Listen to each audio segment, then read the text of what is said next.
Kita kasih pantun dulu. Di atas kepala ada rambut, dalam mulut ada gigi.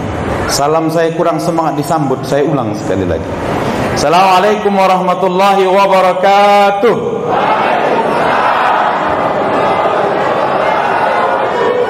Nanti yang akan saya hormati cuma 3 orang. Mohon maaf karena saya sudah ditegur oleh Karo Kesra Pak Wagub. Jangan lamu-lamu katanya. Nanti tak kucairkan ceramah honornya katanya. Itu Pak Karo Kesra nih Pak. Padahal beliau penceramah juga Pak. Undang-undang penceramah ini sama semua Pak. Mulai satu Nusantara ini. Mau lama atau sebentar ceramahnya, amplop sudah dilem oleh panitia. Tapi malam ini Pak Yusri aman Pak. Bapak tidak kena beban honor ceramah. APBD yang nanggung, APBD provinsi. Cuma entah bilo cairnya itu masalah.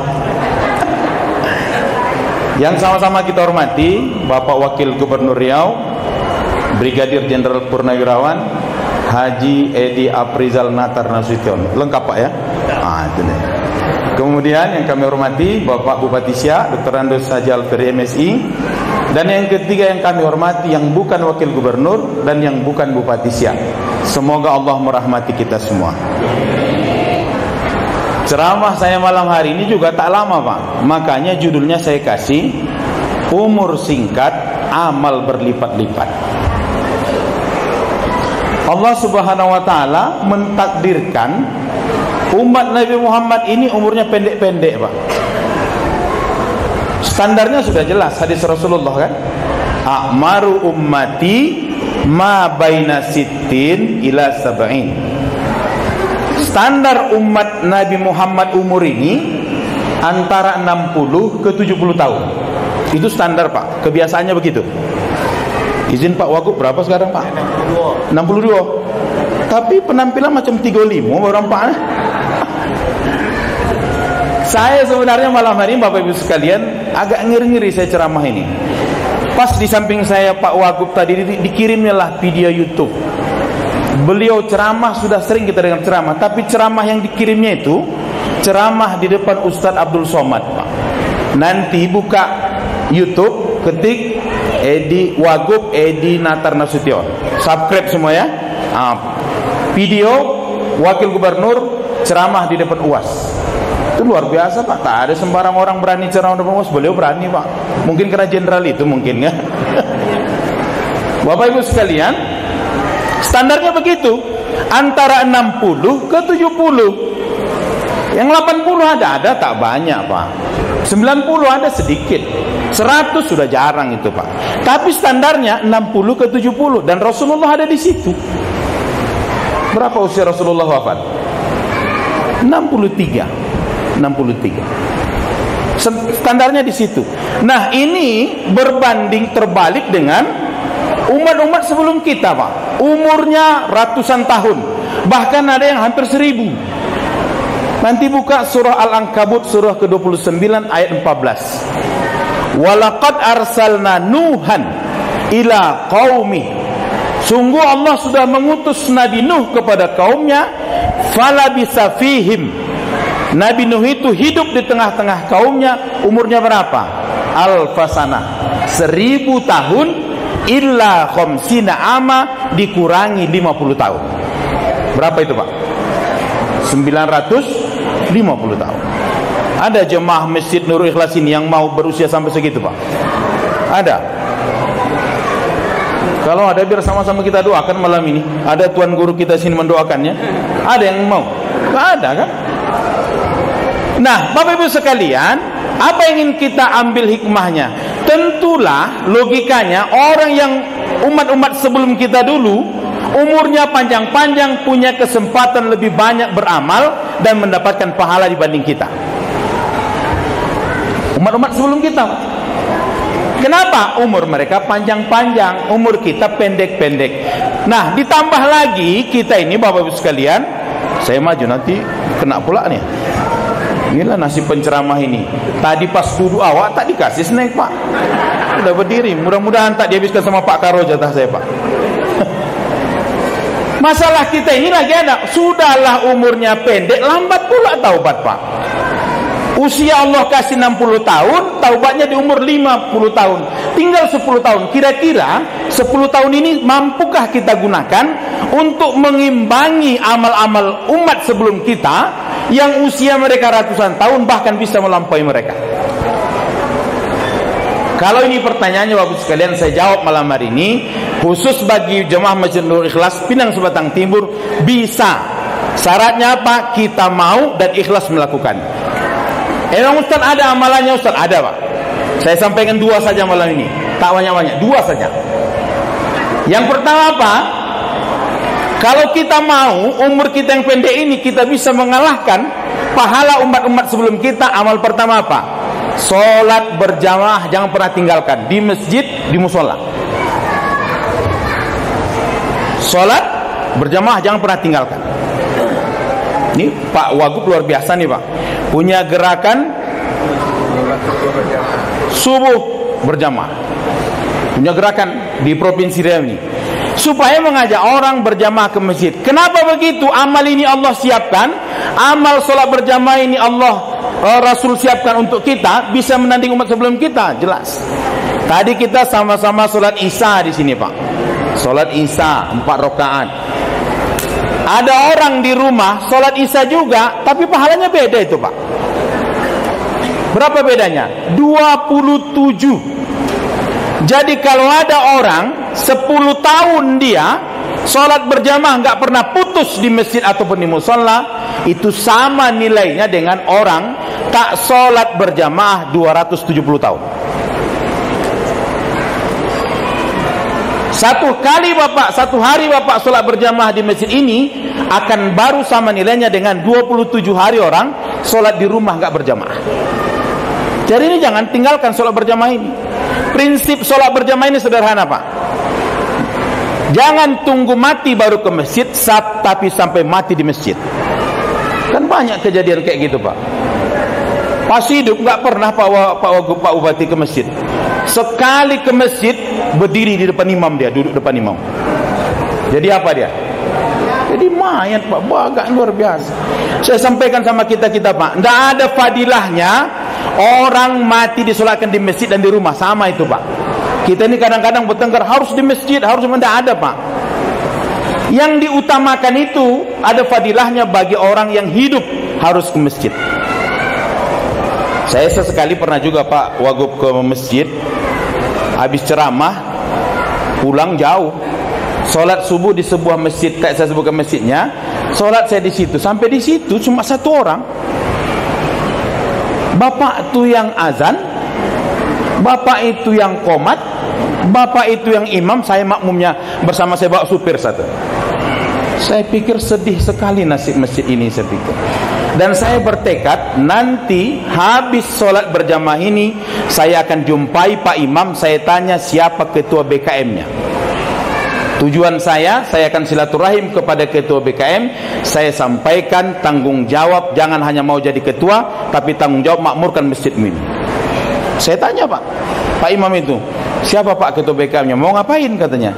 Saya mau silaturahim, meminta kepada beliau agar bertanggung jawab. Apa jawabannya Pak Wagub? Ketua BKM-nya aku Pak, katanya. Habis tak jadi. Maka kita ini berjamaah aja Pak. Kita luar biasa ini. Ramadan ini di mana-mana begini ramai. Mudah-mudahan nanti di Ramadan tetap ramai seperti ini Pak. Amin kalau amin. Kita ini kadang-kadang ya Allah, azanlah dari masjid, nggak banyak yang datang. Azan Isya nggak banyak datang, azan subuh, azan maghrib, azan Isya nggak banyak yang datang. Sekali-kali geram mati muazzin tuh, Pak Imam tuh azan dia jam 9 pagi Pak. Gasnya 9 pagi. Allahu Akbar, Allahu Akbar. Heboh orang Pinang Sebatang Timur. Didatangi rumah Pak RT ke masjid kita, udah gila itu Pak Imam kita itu. Demo Pak, sampai di masjid apa kata mereka? Pak Imam keluar, berhenti. Jam berapa ini? Memang gila udah Pak Imam ini, kata. Pak Imamnya santai saja. Yang gila itu aku atau kamu? Isya aku azan nggak datang kamu, kata. Subuh aku azan nggak datang. Maghrib aku azan nggak ada yang datang. Tapi kenapa pas aku azan jam 9 pagi kalian datang semua? Yang gila siapa? Kata. Nah, untuk itu jamaah rahmatullah, sholat berjamaah ini jangan sepelekan. 5 waktu terutama yang laki-laki ini ke masjid. Perhatikan ibu-ibu sekalian, semangati suaminya supaya ke masjid. Satu. Yang kedua, amalannya apa? Amalan pendek tapi amal kita berlipat-lipat, pahala berlipat ganda. Apa itu? Sedekah. Surah ke-63 ayat 10, surah Al-Munafikun. Semua kita besok akan mengalami hal yang sama. Apa itu? Ketika nyawa kita sudah dikharkhar, tinggal dicabut lagi, saat itu semua kita akan mengungkapkan satu kalimat penyesalan yang sama dan pemohon kepada Allah supaya Allah tunda kematian kita. Apa itu permintaan kita? Rabbi laula akhartani ila ajalin qarib. Ya Allah, saya mohon tunda kematianku ini qarib, walaupun sebentar. Tak dapat 1 hari, minta setengah hari. Tak dapat setengah hari, ya Allah, 1 jam saja ya Allah, tunda kematianku ini. Enggak dapat 1 jam, 1 menit pun ya Allah. Tapi Allah kan tidak kabulkan. Sekiranya Allah kabulkan, apa yang akan kita lakukan? Bukan mau sholat, Pak, enggak. Bukan mau baca Quran, Pak, tidak. Kalau engkau tunda ya Allah kematianku ini, aku akan haji, tidak. Aku akan umroh, tidak, Pak. Tapi apa? Lihat ujung ayat. Sekiranya Allah kabulkan nyawa kita ini ditunda kematiannya, kita akan mengatakan apa? Fa'as-saddaqa, ku sedekahkan seluruh harta yang kumiliki tanpa tersisa sedikit pun. Kenapa? Saat itu Allah perlihatkan betapa besarnya pahala sedekah ini. Makanya tadi yang nyumbang-nyumbang warna coklat itu pulang dari sini ganti lagi, Pak. Kalau tak biru merah. Kan banyak juga saya tengok yang coklat-coklat. Ada sebuah kampung, Pak, orang paling kaya di kampung itu, Pak. Paling kaya dia. Tapi kalau bersedekah, Pak, paling banyak warna coklat. Tahu warna coklat? Berapa itu, Pak? 2.000, Pak. Asal lewat kota Impak 2.000. Lewat kota Impak 2.000. Tiba-tiba pas hari Jumat lewat kota Impak, dimasukkannya 2.000, datang anak muda dari belakang, dicoleknya bapak itu. Lantas diulurkannya uang 1 lembar warna merah 100.000. Bapak tadi langsung diambilnya, dimasukkannya ke dalam kota Impak. Setelah dimasukkannya, dia pun mikir, siapa gerangan yang di belakang ini? Hebat kali dia. Aku orang paling kaya 2.000. Siapa rupanya? Ditengok ke belakang, Pak, anak muda, Pak. Kau kerja apa? Katanya. Belum ada, Pak. Tak ada, Pak. Jadi kok bisa kau sedekah sampai 100.000? Aku aja orang paling kaya di kampung ini 2.000. Bukan duit ketua, katanya. Duit siapa? Duit uak tadi jatuh, katanya. Di waktu mengambil itu, Pak, jatuh duit uak tu. Mak, rugi aku. Hari itulah impaknya paling banyak, Pak, 102.000. Makanya jangan tunggu kita kaya baru sedekah, Pak. Jangan tunggu. Jangan tunggu kita mampu baru sedekah. Keterbatasan pun. Tadi kita kasih ini, saya laporkan sama Pak Wagub sama Pak Alferi juga. Yang kita serahkan di sini tadi 40 itu khusus masyarakat sini, Pak. Total yang kita serahkan di Ramadan ini 1.000 santunan untuk fakir miskin tiap kabupaten kota. Makanya kami minta nih Mbah Hijau, mana kami minta dari data kemiskinan ekstrim itu nanti dibagi kalau bisa tuntas menjelang lebaran. Jadi bantuan untuk lebaran mereka 1.000 tiap kabupaten kota, jadi totalnya 6 miliar dari Basnas Provinsi Riau, tapi uangnya itu dari ASN yang ada di pemerintah Provinsi Riau. Kasih, Pak. Apalagi ini Ramadan, pahala sedekahnya luar biasa. Kan Rasulullah mengatakan memberikan bukaan kepada orang yang berbuka puasa, pahalanya luar biasa. Saya kasih nih bukaan ke Bapak, ke Pak Yusri ini ya, pahalanya luar biasa nih, Pak. Makanya Bapak jangan pelit di Ramadan ini, kasih tambah uang belanja sama istri Bapak. Ibu, kalau ada suami 1, istri 1, anak 3, kalau masak bukaan kolak pisang umpamanya, jangan siapkan hanya untuk 5 orang, Bu. Untuk berapa orang? 7. Kalau suami ibu nanya, kenapa 7, Dek? Kan kita cuma 5. 2 piring ini, Bang, kita kasih ke tetangga kita, ada janda anaknya 1. Tapi saya ingatkan ibu-ibu, Kalau janda tu masih muda, jangan kasih bapak yang ngantar. Bahaya pak. Buka puasa di situ, bapak tu nanti masih pahalanya luar biasa kan. Jangan tunggu kaya dulu pak. Jangan tunggu kaya ibu-ibu sekalian bersedekah. Jangan tunggu kaya. Suatu hari Rasulullah didatangi oleh seorang mualaf ketika mau berbuka puasa. Assalamualaikum Rasul. Waalaikumsalam. Ada apa? Saya mualaf. Ya tahu aku, kata Rasul. Aku yang mengislamkan kau, kata Rasul. Terus ngapain ke sini? Lapar ya Rasul, sebentar lagi buka puasa, nggak ada yang mau kumakan. Saya minta bantuan dari engkau. Dia panggil istrinya, ya Humairah. Humairah itu panggilan mesra Rasul kepada istrinya Aisyah. Apa katanya? Ambil seluruh makanan yang ada di dapur, bawa sini.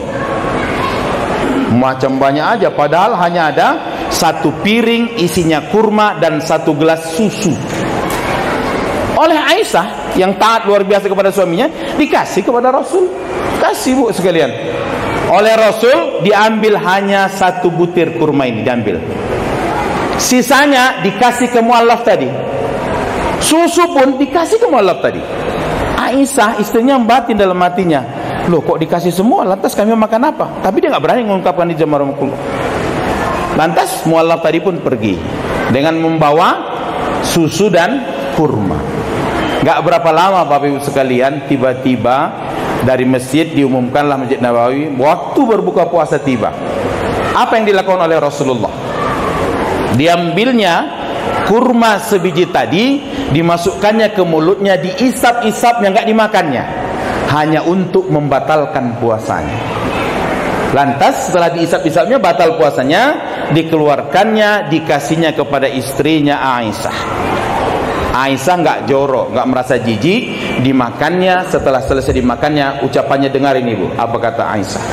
Alhamdulillah, belum pernah senikmat ini kurasakan makanan kecuali makanan yang barusan kumakan, yang bersumber dari hasil isap-isapan Rasulullah sallallahu alaihi wasallam. Makanya ibu, mumpung ini bulan Ramadan, coba tes besok pas mau buka puasa. Coba tes. Coba tes. Bang, udah buka puasa dari masjid bang, ya ini kurma bang, tuh bang isap-isapkan dulu bang. Suaminya semangat pula kan, wah isap 5 pak, dikasih. Kira-kira ibu mau atau tidak? Kalau ibu nggak mau, itu namanya ibu Aisyah KW. Saya alhamdulillah, istri saya Bapak Yusan mau, dia mau muntah maksudnya. Mau muntah. Ini sedekah diperbanyak. Sedekah ini menambah umur. Jangan pelit. Jangan pelit. Banyak sedekah. Tadi yang disampaikan ketua masjid itu mau roboh, ini mau roboh, tahu nyawa itu yang ditembak Pak Wagub, Pak Bupati kan. Tahu. Tapi sebenarnya nggak perlu turun tangan Pak Wagub sama Bupati. Masyarakat sini selesai itu pak. Asal banyak nyumbangnya selesai itu. Ini masalah kita kan, nyumbang, buka dompet dilihat yang paling kecil. Sudahlah dilihat paling kecil, ditulis pula di papan pengumuman, hamba Allah. Begitulah sifat kita nih pak. Makin sedikit sumbangannya, makin dia menjadi hamba Allah. Karena malu pula kan. Mudah-mudahan jemaah Allah, 2 amal ini dan banyak lagi, apalagi ini Ramadan, mengantarkan kita, umur kita pendek tapi amal kita berlipat-lipat. Kita tutup dengan doa jemaah Allah. Ala hazin niyah, al-Fatihah. A'udzubillahi minasyaitonir rajim. Bismillahirrahmanirrahim. Alhamdulillahirabbil alamin arrahmanir rahim. Maliki yaumiddin. Iyyaka na'budu wa iyyaka nasta'in. Shiratal mustaqim. Shiratal ladzina an'amta 'alaihim ghairil maghdubi 'alaihim waladdallin. Amin. A'udzubillahi minasyaitonir rajim. Bismillahirrahmanirrahim. Alhamdulillahirabbil alamin. Wassalatu wassalamu ala asyrafil anbiya'il mursalin wa ala alihi wa sahbihi ajma'in. Allahumma ighfir lana dhunubana ولوالدينا وارحمهما كما ربيانا صغيرا اللهم اغفر لنا ذنوبنا وكفر عنا سيئاتنا وتوفنا مع الأبرار اللهم إنك عفو كريم تحب العفو فاعف عنا يا كريم اللهم إنا نسألك رضاك والجنة ونعوذ بك من سخطك والنار اللهم اجعل جمعنا هذا جمعا مرحوما وتفرقنا من بعده تفرقا معصوما ربنا آتنا في الدنيا حسنة وفي الآخرة حسنة وقنا عذاب النار والحمد لله رب العالمين